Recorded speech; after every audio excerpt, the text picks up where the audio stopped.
Sakit niya. Sakit niya. Sakit ng buko. From all the hurt, from all the bashing I got from the 2022 Vice Presidential Campaign, I got so many bashing. Hindi nyo naiintindihan kado ko kayo kamahal. Bawat takbo ko para po sa inyo, hindi para sa akin. Ano ginawa nyo? Binas nyo na ako ng binas. Sumaba sobra loob ko.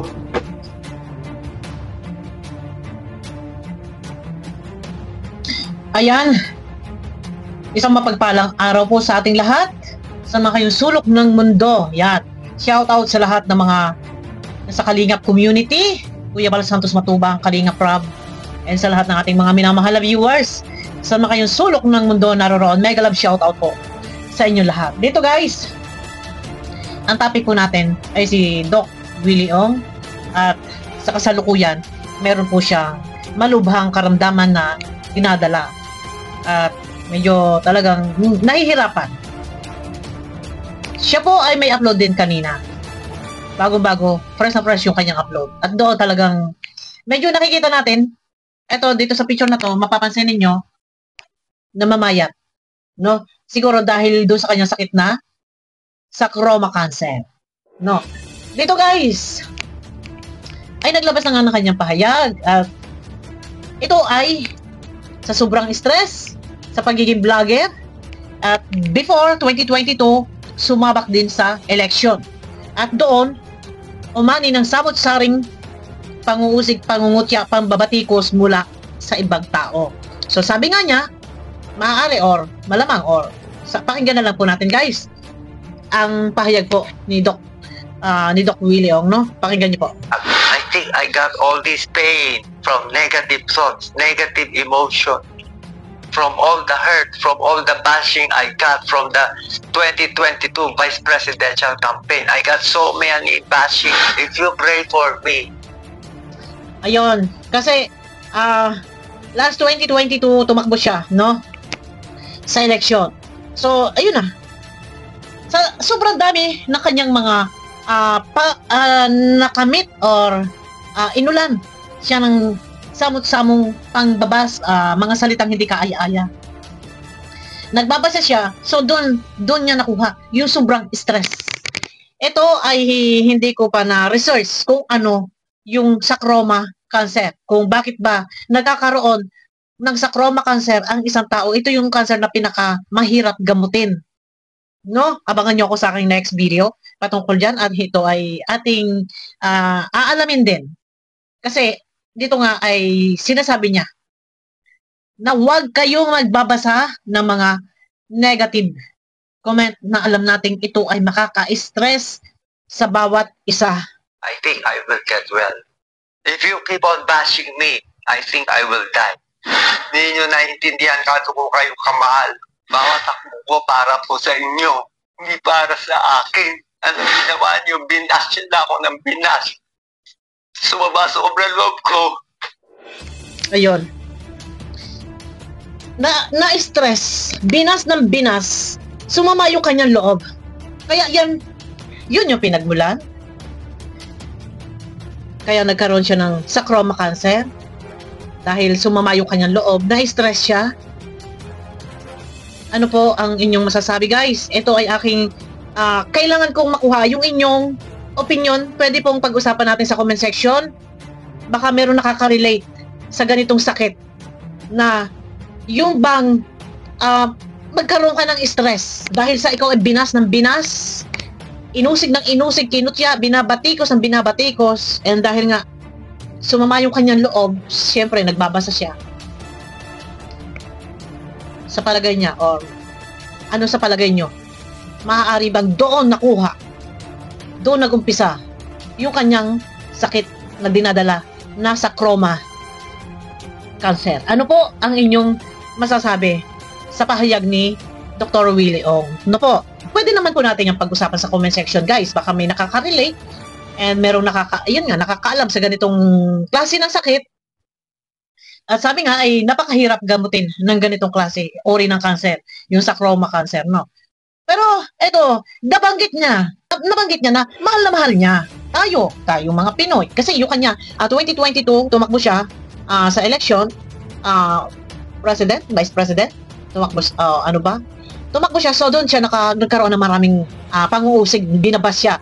So, dito binabanggit niya, sabi niya, mahal na mahal ko lang kayo, mahal na mahal ko kayo. Bakit niyo ako binabas? Sumama ang loob ko sa inyo. Dito, sabihin na natin na naglabas siya ng saloobin ng hinaing. Na masama yung kanyang loob dahil sa pagtakbo niya sa election. So dito, hindi ko masasabing ito ay panunumbat or paninisi. Maaaring naglabas lang siya ng kanyang saloobin. Correction po, no, correction lang. Hindi siya ay nanunumbat or naninisi. Naglabas lang siya ng kanyang hinaing, ng kanyang sama ng loob kasi nabanggit nga niya na talagang doon ay masama ang kanyang loob, no? If you keep on bashing me, I think I will die. Hindi nyo naiintindihan kano ko kayo kamahal. Bawat takbo ko para po sa inyo, hindi para sa akin. Ano ginawa nyo? Binasya na ako ng binas. Sumaba sa sobrang loob ko. Ayun. Sumama ang kanyang loob. And then, nagkaroon na siya ng sarcoma cancer. So, hindi kaya, before pa, talagang may mga ano na. Kasi kung ito ay sumama ang kanyang loob, maaaring na-trigger. Before pa, na hindi pa siya binabas, baka maaaring meron na siyang pinagdadaanan na sakit na hindi pa lang talaga ito na-discover or hindi pa niya nalalaman. And dahil nga sa pambaba, sumama yung kanyang loob and na-stress siya ng na-stress, maaaring na-trigger, lumala. Pero nakikita ko po dito ay talagang mapapansin niyo po guys, payat na po siya, payat po siya. Kumpara dito sa ating mga makikita na mga vlog niya, ay napaka-pressed pa niya at malaman po. Ito guys, tingnan. Ow! Sakit niya. Sakit niya. Sakit ang puko. Check my WBC. Sabi niya, paano ka nabuhay? Our WBC is 0. If I do not put out this video, I will just die. The news will be... Dito guys, sa video na to, payat po siya. Kumpara sa ating mga napapanood na video na talagang masiglas siya, malakas yung mukhang malakas yung katawan niya at mataba siya. Dito parang bigla ang kanyang pamamayat. So dito guys, balikan po natin. Ito yung isang video, ito po, mapapanood niyo. Tago, ba't ako tatago? Saan ko nakuha to? Think ko stress. Kaya kayo, huwag kayong magbabasa ng comments sa Facebook. Na-stress ako sa mga comments. Na-stress ako sa mga bashers. Kahit konti na na-stress ako. Na-stress ako kasi hindi tunay lahat ng sinasabi. Yes. Ayan na guys, no? Sinasabi niya, lalo na sa mga vlogger, huwag kayo magbabasa ng mga comment. Lalo pat alam natin tayo ay may mga basher, maaaring maka-stress. At ayan na. No? Nagkaroon nga siya ng sarcoma, cancer, maaaring, ayan na. Pero para sa akin, hindi ko din alam. At hindi po ako doktor. Kung saan ba nagmumula ang sarcoma cancer, ito ba ay dahil nakukuha ba ito sa stress? No? Kapag nababas ka or anuman yung iyong problema pinagdadaanan, maaari ikaw ay may stress. So doon, maaari magkaroon ka ng sarcoma cancer. Pwede po natin yan guys pag-usapan sa comment section. Baka meron po nakakaalam or nakaka-relate sa ganitong sakit, no? Pero ayun na, at kagaya nga na sinabi ko, dito naglabas siya ng saloobin. Medyo masama talaga ang kanyang loob. At dahil nga sa pagtakbo niya, gusto niya magsilbi sa ating bayan.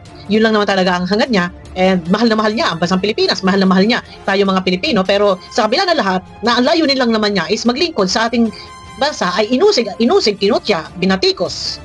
Kaya doon sumama ng sobra-sobra ang kanyang loob. At kaya nga, dito po ay mangyak-giyak si Dr. Willie Ong na naglalabas ng kanyang hinaing, ng kanyang saloobin. At sabi niya, doon sumama ang kanyang loob. Dito guys, at dahil nga dito, napakarami po ng followers ni Dr. Willie Ong. Yan, napakarami po. At kung tayo ay magsasama-sama na mag-pray, walang imposible sa ating Panginoon na ipag-pray natin ang kanyang kagalingan. At wala pong imposible. At medyo yun nga, namamayat siya, naway may himala. Ang lahat naman po ay may kasagutan, ang lahat ay may lunas. Samahan lang po natin ang dasal. Dito guys, no? At sa lahat, pakiclick naman po guys ng thumbs up at abangan nyo po ako sa aking next video. Kailangan lang po natin na tayo ay magsama-sama, magkaroon tayo ng panalangin para kay Dr. Willie Ong na sana talaga ay malagpasan niya kung ano man yung kanyang mga pinagdadaanan sa ngayon, lalo pat yung kanyang kalusugan, medyo nakikita natin, napapansin natin na medyo namamayat na. No? Wala imposible sa sama sa Panginoon. Pray lang po tayo. Yun na, guys. At abangan niyo po ako sa aking next video po.